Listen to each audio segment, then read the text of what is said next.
नागपुर जिले में petrol diesel के लिए पंपों पर बढ़ती भीड़ को देखते हुए जिलाधिकारी की अध्यक्षता में एक अहम बैठक आयोजित की गई।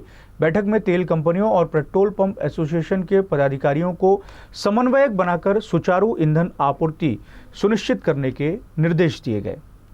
आम्ही जिल्हाधिकारी साहेबांना सर्व परिस्थितीने अवगत करून दिलेला आहे आणि ऑइल कंपन्यांनी पण तिथे सर्व पेट्रोल पंपवर माल पाठवण्याचं आश्वासन दिलेलं आहे। कलेक्टर साहेबांनी तिन्ही ऑइल कंपन्यांच्या अधिकाऱ्यांना सांगितलं आहे की जास्तीत जास्त वेळ डेपो चालवून प्रत्येक पेट्रोल पंपवर माल पोहोचता होईल याची खात्री करून घ्यावी, जेणेकरून हा जो पॅनिक निर्माण झालेला आहे तो संपून जाईल। रात्री 11 वाजेनंतर सकाळी 5 वाजेपर्यंत वाहतूक करता येत नाही। हा पेट्रोलियम आणि सेफ्टी ऑर्गनायझेशन पेसोचा नियम आहे आणि तो नियम पाळूनच आम्ही काम करतो आहे।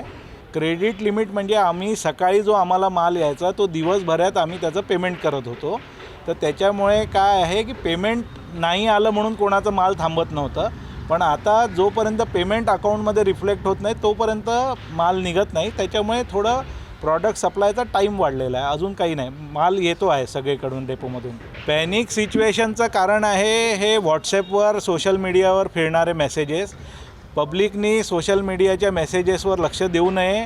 सगळीकडे मुबलक साठा आहे, सगळे पेट्रोल पंप चालू राहणार आहे आणि सगळीकडे माल राहणार आहे, तर पॅनिक बाईंग करू नका। ज्याला 100 रुपयाचं पेट्रोल पाहिजे तो आज 1000 रुपयाचं पेट्रोल घेतो आहे, त्याच्यामुळे सगळे पेट्रोल पंप ड्राय होत आहे आणि अशी जर बाईंग सुरू राहिली तर हा प्रॉब्लेम सॉल्व्ह होणार नाही। तर लोकांनी पण समजायला पाहिजे की आपल्याला जेवढी आवश्यकता आहे तेवढंच पेट्रोल डिझेल घ्या आणि पेट्रोल डिझेल मिळत राहणार आहे, कुठेही त्याचा तुटवडा नाही आहे।